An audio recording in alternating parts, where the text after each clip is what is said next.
네, 오대영 라이브의 간판 코너 단도직입을 시작하겠습니다. 금요일에 정치고수 두 분의 맞수 토론, 1대1 토론입니다. 지금 다른 곳에서도 토론이 이루어지고 있는데 이 토론이 더 뜨거울 것 같다고 제가 장담을 드리면서 시작을 하겠습니다. 김병욱 민현주 전 의원 나와주셨습니다. 어서 오세요. 네, 안녕하세요. 예. 자, 뜨겁게 시작을 해보죠. 이수진 앵커의 브리핑으로 시작하겠습니다. 민주당에선 이재명 예비후보가 독주를 이어가는 가운데 국민의힘에선 어떤 후보가 이재명 후보와 붙었을 때 가장 경쟁력이 있을지 시선이 집중되고 있습니다. 어제 토론을 마친 김문수, 한동훈 후보도 이를 보여주기 위해서 공격력을 한껏 높이고 있습니다. 이재명 대표를 전과 4번 후보라고 강력하게 공격해왔죠. 전과의 숫자로 말씀드리면 오히려 김 후보님의 숫자가 더 많지 않습니까? 저는 그거나 지금 대통령하고 이렇게 하는 보니까 저 사람은 사람이냐. 어디로 튈지 모르는 홍준표 후보도 쉽지 않은 상대가 될 걸로 보이는데요. 당대표가 좀 옹졸해가지고 말을 잘 안 들어요. 제가 말씀드리기가 좀 그러네요. 과연 어떤 후보가 가장 큰 적수가 될까요? 예, 일단 최후는 아니지만 그래도 다음 주에 2인으로 압축이 되니까 그 압축에 들어가는 최후의 2인은 누구인가를 한번 짚어보겠습니다. 서로 자기가 1등이다라고 지금 주장을 하고 있고 여러 순위가 여러 지라시를 통해서 전해지고 있는데 모두 다 확인된 사실은 아니라는 점 말씀을 드리면서 누구예요? 지금 앞서고 있는 사람은? 후보는? 국민의힘. 제가 민주당이라서 잘 모르겠는데. 예, 관심이 없으시군요. 누굽니까? 글쎄요, 저도 뭐 말씀하신 대로 지라시로는 많이 받았는데요. 제 생각에는 기존에 있었던 여론 추이랑 비슷하게 나오지 않았을까라는 생각이 들어요. 우선 저도 개인적으로는 안철수 후보보다는 나경원 후보가 상대적으로 좀 더 유리하지 않을까라 생각을 했는데 결과적으로는 안철수 후보가 들어갔기 때문에 뭐 김문수 후보, 안철수 후보, 그다음에 홍준표 후보, 한동훈 후보 쭉 논다면 기존 여론대로의 흐름일 것이다. 순서까지는 거기까지는. 그런데 이제 그 이후의 흐름에서는 조금 변화가 있지 않을까 싶어요. 그러니까 탄핵이나 윤석열 대통령의 비판점에서 조금 자세를 유보했던 국민의힘 지지층이나 무당층에서 나 말고도 다른 많은 분들도 이렇게 탄핵에 대해 찬성의 입장을 가지고 있기 때문에 안철수 후보가 들어갔구나라는 걸 보면은 그 메시지만으로도 아마 좀 국민의힘 무당층이나 국민의힘 옅은 지지층에서는 탄핵과 그 계엄 사태에 관해서 바른 소리를 했던 그런 후보들에게 조금 더 많은 지지를 좀 더 주고 있는 것이 아닌가. 저는 약간의 그런 변화하고 있다. 네, 저는 약간의 그런 흐름의 느낌을 가지고 있습니다. 예. 최종 2인에 한동훈 후보가 들어갈 가능성이 상당히 높아지고 있는 건 분명한 것 같아요. 아, 그래요? 네. 왜냐면은 안철수 후보가 4등 안에 들어갔지만 항상 사표 방지 심리가 있는 거 아니겠습니까? 네. 뭐 우리가 지금 정확한 숫자는 알 수가 없지만 여론조사의 결과 그리고 그동안에 당내 선거를 출마했을 때 별로 좋은 성적을 거두지 못한 게 또 사실이지 않습니까? 그래서 안철수 후보를 지지했던 상당수의 당원들은 한동훈으로 갈 가능성이 현실적으로 있는 거죠. 예. 그렇게 본다 그러면 조심스럽지만 지금 상승세를 타고 있는 홍준표 그리고 하락세를 타고 있는 김문수 중에서는 그러니까 탄핵을 반대하는 후보가 두 후보가 있는데 김문수 후보는 확실히 약세를 좀 가는 것 같아요. 예. 속도는 조금 많이 빠졌다가 더디긴 더디지만 큰 흐름으로 보면 역시 그 정치적 내공이라든지 현 시대와 맞지 않는 여러 가지의 배경 그리고 주장 이런 것들이 조금씩 당원들과 국민들로부터 멀어져 가는 것 같고요. 그래도 파이팅이 있고 약간 재치도 있고 또 재미도 있는 홍준표 후보가 상대적으로 조금씩 올라오는 것 같습니다. 그래서 제 생각엔 조심스럽지만 홍준표하고 한동훈 대표가 두 사람이 올라오지 않을까라고 예측을 하고 있습니다. 예, 찬탄 반탄 이렇게 부르고 있는데 민심이 바뀌고 있다라는 말씀도 하셨고요. 계엄에 대한 입장을 놓고 김문수, 한동훈 두 후보가 맞붙었는데 어제 토론에서입니다. 한번 들어보겠습니다.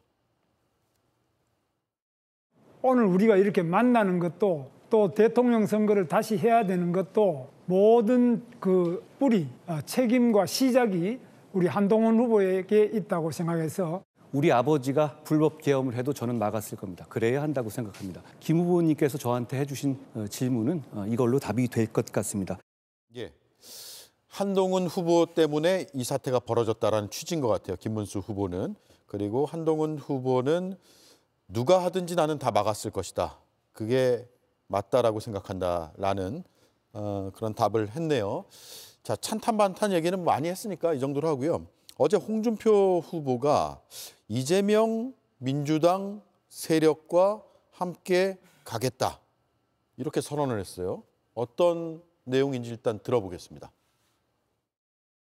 민주당 비명계도 함께 가도록 하겠습니다. 대선胜利 이후에 홍준표 정부는 이재명의 민주당 세력과도 함께 가도록 하겠습니다. 네, 홍준표 후보가 자신이 대통령이 되면 이재명 민주당과 함께 가겠다. 홍준표 전 대표께서 우리 민주당의 내부 사정을 전혀 모르는 것 같습니다. 예. 지금 당내는 다 친명입니다. 예. 예, 그리고 비명계 중에서 탈당하신 분들은 이제 민주당 아니지 않습니까? 그분들하고 연대하는 것은 본인의 자유지만 예. 우리 민주당 내에 당적을 보유하고 있는 사람 중에서 홍준표랑 같이 할 사람은 아마 없을 것이라는 생각을 하고요. 예. 그 정도로 당내의 민주주의라든지 우리 당내의 의사결정 구조 그리고 이재명 대표에 대한 리더십에 대한 인정 이런 부분은 과거와 완전히 많이 달라졌다는 말씀을 드리고요. 우리 민주당 내에 비명계의 러브콜을 보내면서 우리 민주당을 약간 흔들고 자기의 폭넓은 정치를 보여주겠다는 메시지 같은데요. 예. 우리 민주당의 내부 사정을 전혀 모르고 하시는 발언 같아서 예. 좀 안타깝고 우리 민주당은 단일 대우로 잘 정비되어 있다 이런 말씀을 꼭 드리고 싶습니다. 예. 이재명 후보의 중도 보수 확장 전략을 벤치마킹한 걸까요? 어떻습니까? 왜 저런 발언이 나왔을까요? 그러니까 이제 이재명 대표가 정규제, 조갑제 그 두 분하고 만나면서 예. 여론의 흐름이 평가가 상대적으로 괜찮았거든요. 좋았어요. 예. 그러면서 국민의힘 내부에서도 아니 민주당 이재명 후보는 벌써 저렇게 외연 확장에 자신감을 가지고 쭉쭉 뻗어나가는데 국민의힘에서는 아직도 탄핵 국면도 벗어나지 못하고 있는 거 아니냐는 내부 비판이 굉장히 강하게 일어났었습니다. 예. 그러니까 홍준표 후보 입장에서는 나도 그렇게 폭넓게 외연 확장할 수 있다. 나도 다 끌어안고 통합할 수 있다라는 그 자신감을 보여주고 싶었던 것 같은데 약간 타이밍이 안 맞았고 조금 예. 너무 오버한 측면이 있다고 예. 생각을 해요. 아까 말씀하신 대로 홍준표 후보는 지금 탄핵이나 이 계엄 사태 관련해서도 아직 입장을 명확하게 밝히고 있지 않거든요. 예. 그러니까 국민의힘 내부에서도 지금 말씀하신 대로 찬반 양론이 격렬하게 일어나고 있는데 이것부터 민심에 맞는 입장을 정리한 다음에 그다음에 당내 세력 확보를 통해서 외연 확장을 해야지 당내에서도 아직도 분란이 되고 있는 이 상황을 만든 장본인 중에 한 분이기 때문에 저는 이재명 대표에게 외연 확장은 나중에 해도 되니까 지금으로서는 국민의힘 내부의 문제부터 정리를 할 때가 나라고 저는 생각합니다. 예. 지금 국민의힘의 주자 4명 중에서 2명을 이제 압축이 될 텐데 그리고 단일 후보까지는 마지막 한 후보까지는 5월 3일이니까 얼마 남지는 않았습니다. 민주당은 이번 주에 결정이 되고요.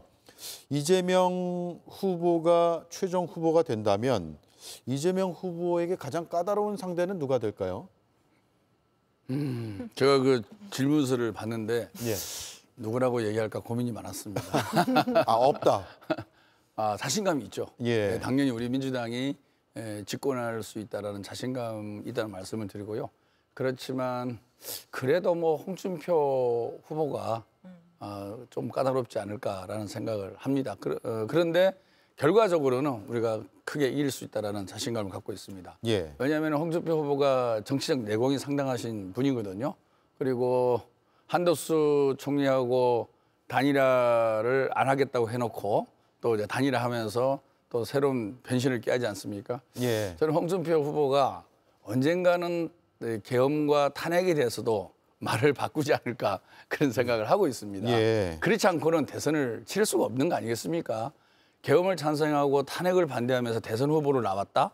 그건 아마 국민들이 용납할 수 없을 거고 그리고 역사적으로도 민주주의 관점에서도 있을 수 없는 후보죠. 예. 그렇기 때문에 어느 순간에는 대선 후보가 되고 당내 지지를 획득한 이후에는 말 바꾸기를 시도할 가능성이 상당히 있을 것 같고 또 상당한 반성과 사죄하는 모습을 연출할 수도 있고 본인뿐만 아니라 당을 동원해서 또 그렇게 할 수도 있다고 봅니다. 네. 그런데 한동훈 후보도 뭐 유력한 후보일 수 있지만 아마 또 검사냐 그 한마디로 상당히 쉽지 않을 것 같고요.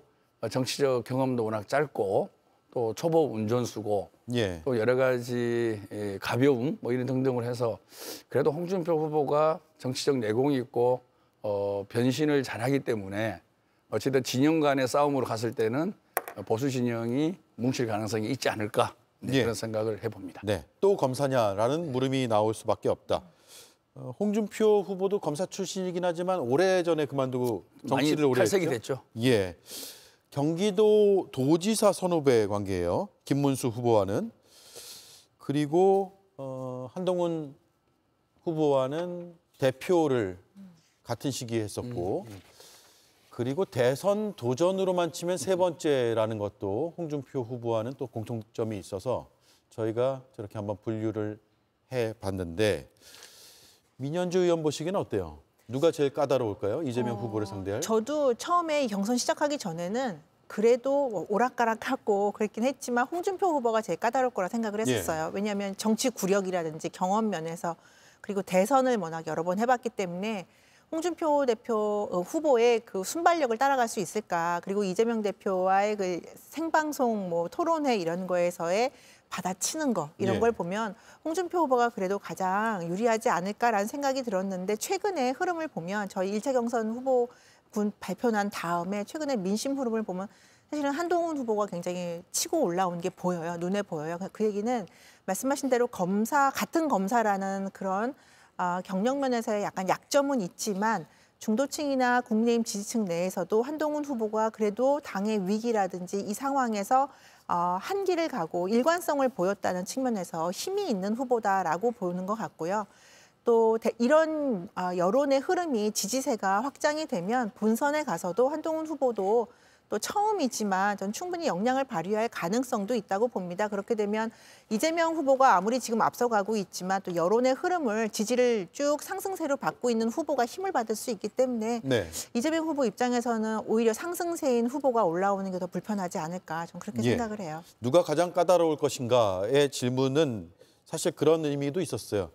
서로 각자가 다 내가 이재명 후보를 상대할 적임자다. 나다라고 주장을 하고 있기 때문에 그 질문을 바꿔보면은 누가 제일 까다로울까에서 답이 나올 수 있을 것 같아서 말씀을 드려봤고요. 한덕수 권한대행 얘기를 좀 해보겠습니다. 중대 발표가 다음 주에 나올까요?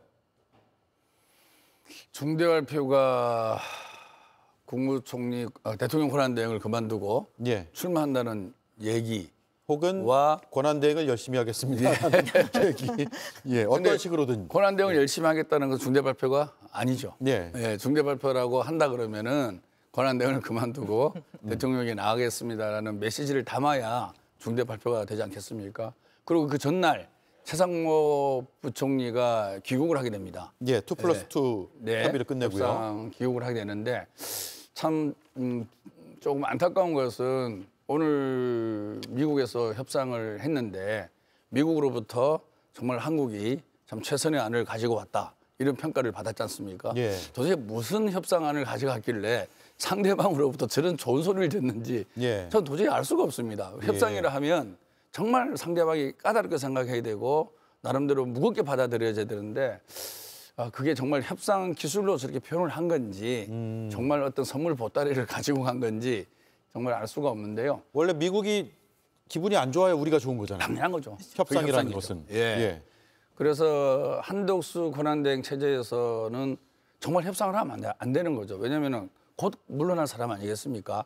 대통령을 출마하면 이제 며칠 안 남았고 출마하지 않더라도 본선으로 들어가면 이제 며칠밖에 남지 않는 기간 내에 있는 사람입니다. 협상이라는 것은 여유를 갖고 해야 되는 것이 가장 기본이거든요. 그리고 다양한 카드를 가져가야 됩니다. 근데 이 짧은 시간밖에 없다는 것을 상대방도 알고 있어요. 그럼 우리가 무슨 전략과 전술을 펼치고 딜을 할 수 있는지 정말 알 수가 없습니다. 그래서 협상에 있어서는 그리고 일단은 한덕수 권한대행의 포지션이 완벽하지 않지 않습니까? 몇 달 이후에 이것이 국회에서 비준을 통과시킬 정도의 아닌지 그것도 검토를 해봐야 되는데 예. 곧 있으면 어떻게 될지 모르는 사람이 미국과 상대를 한다. 그리고 미국은 우리보다 훨씬 큰 나라고 강한 나라입니다. 그럼 완전 최약체가 나가서 협상을 하는 거거든요. 임기도 얼마 남지 않았고 또 대통령의 신임을 받은 사람이 아니라 권한대행의 신분으로 나가는 선출되지 거고 않았고. 그 본인의 포지션도 출마할지 안 할지 애매모호한 포지션.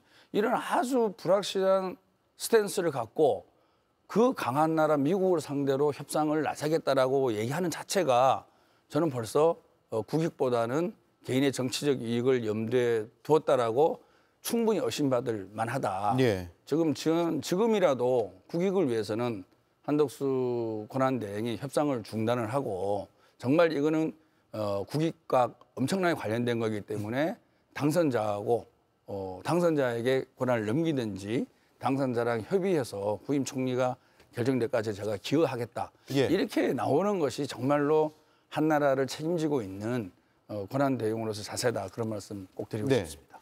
저는 개인적으로 이 자리에서 말씀드렸지만 한덕수 권한대행이 대선 나오면 안 된다고 생각하거든요. 그런데 최근에 이제 몇몇 분들을 뵈니까 예. 나오실 것 같아요. 아, 예. 네, 예. 굉장히 강한 의지를 피력하시는 것 같고 주변에서도 한덕수 권한대행이 나가야 한다라고 굉장히 강조하고 뭐 이렇게 용기를 북돋아 주는 것 같고요. 그래서 네.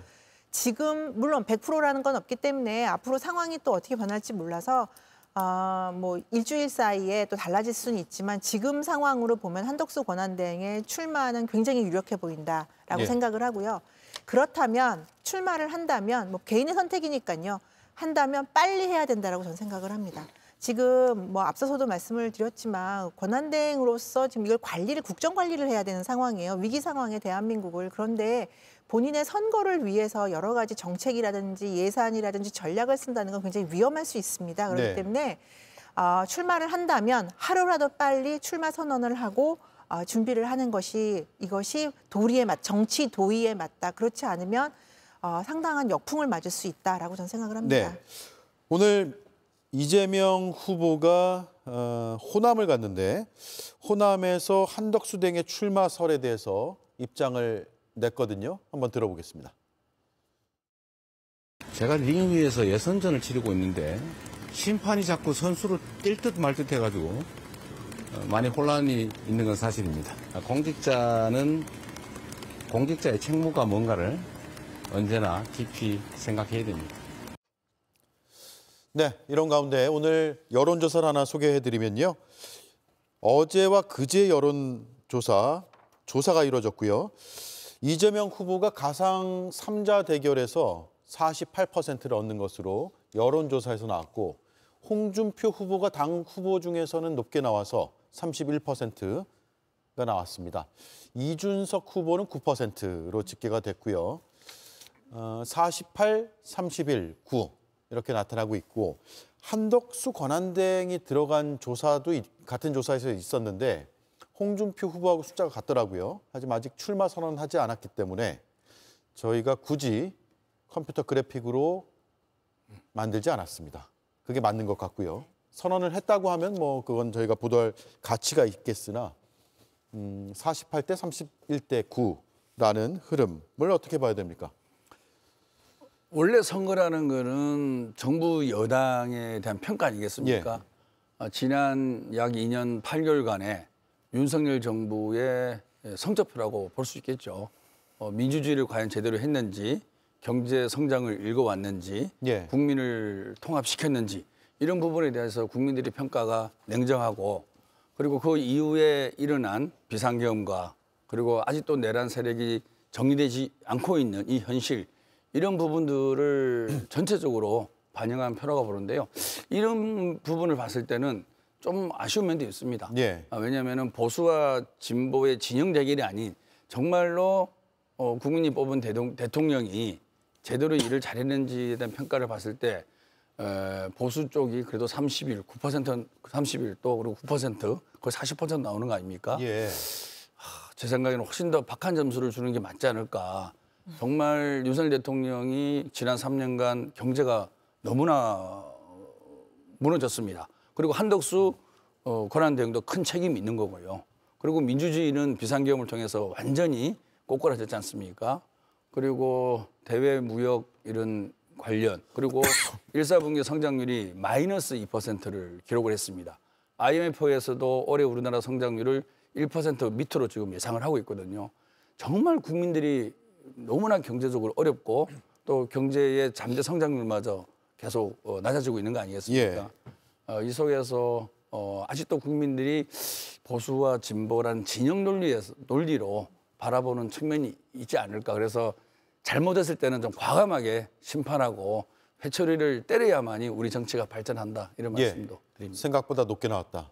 제 생각이었습니다. 예. 너무 잘못했으니까. 예. 국민의힘과 윤석열 전 대통령이 잘못한 거 맞죠. 잘못한 거 저는 인정합니다. 인정하는데 국민들이 말씀하신 대로 그런 민주당에서 기대하는 것만큼 왜 그런 높은 점수를 더 민주당에게 안 주고 국민의힘이 여전히 지지층을 유지하는가에 대해서는 민주당도 반성할 부분이 있다고 생각을 해요. 예. 그러니까 민주당에게 여전히 신뢰를 하지 못하는 지지를 보내지 못하는 국민들이 있다라는 것도 민주당이 알고 거기에서 이제 반성하고 더 나은 대안을 마련할 필요가 있는데 저는 국민의힘 후보들이 지금 쭉 나온 거 보면 말씀하신 대로 홍준표 후보가 제일 높게 나온 거잖아요. 31%. 근데 당 지지율에 미치지 못해요. 같은 조사에서 당 지지율이 국민의힘이 34%가 나왔거든요. 예. 근데 어쨌든 후보가 당 지지율에도 미치지 못한다는 거는 이거는 후보 개인적인 문제도 있다는 거, 개인들의 그러니까 지금 국민의힘 후보로 나온 분들의 개인 역량에도 문제가 있다는 거고요.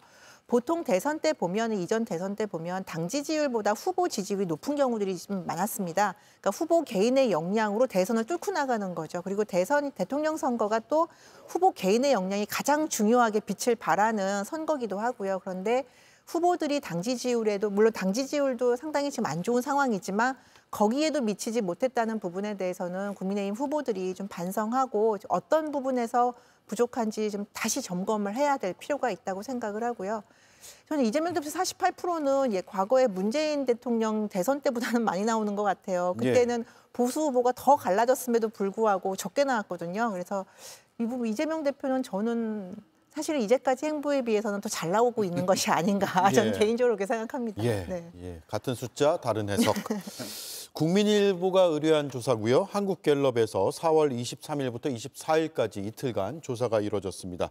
전국 만 18세 이상 남녀 1,004명을 대상으로 했다는 점을 제가 다시 한번 짚어드리도록 하겠습니다.